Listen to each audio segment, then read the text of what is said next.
देखो पहले तो समझना पड़ेगा कि पटरी क्या होती है, रेल क्या होती है। तो ये जिस पे खड़े ना, ये वाइट वाला, इसे कहते हैं हम लोग पटरी।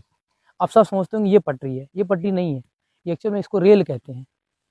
इसे रेल कहते हैं, और इस पे चलती है एक गाड़ी, तो उसे हम लोग बोलते हैं रेल गाड़ी। ठीक है, ये हमारी पटरी। पहले लकड़ी के होते थे तो बड़े बड़े पटरा रखे होते थे, अब ये छोटे हो गए तो पटरी हो गई है। ये यही पटरी है, ये सीमेंट वाला पटरी है। ठीक है, और इस पे जो ये है ये रेल है।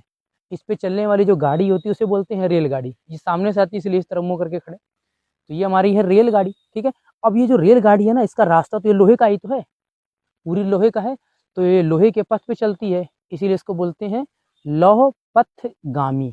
ठीक है, तो इसका हिंदी नाम समझ गए होंगे, तो लौह पथगामी होता है।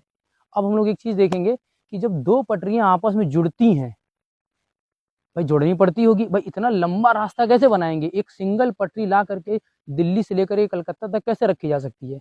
तो कई छोटे छोटे रेल को जोड़ना पड़ता होगा, यही ये जो लोहे के रास्ते बने इनको जोड़ना पड़ता होगा। इसको जोड़ने की एक जगह पे, हाँ तो यहाँ पे देखो, जैसे कि एक रेल ये आ रही होगी और एक रेल ये होगी, इन दोनों को इस प्लेट को कहते हैं फिश प्लेट। ये फिश प्लेट दोनों साइड से लगा करके इसको एक साथ इकट्ठा कर देते हैं। पहले ये कहीं कहीं देखा होगा आपने कि दो पटरियां एक में ज्वाइंट होती हैं, तो बीच में एक गैप होता था।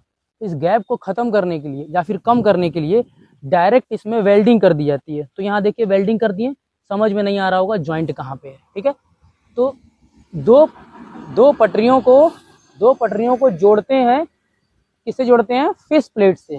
इस प्लेटों को क्या कहते हैं हम लोग, फिश प्लेट कहते हैं। ठीक है, और इस फिश प्लेट से दो प्लेटें जुड़ जाती हैं, और ये छोटे छोटे रास्तों को जोड़ते जोड़ते बहुत बड़ी सी हम लोग एक पटरी बिछा देते हैं रेल की, इसमें रेल चलती है। ठीक है,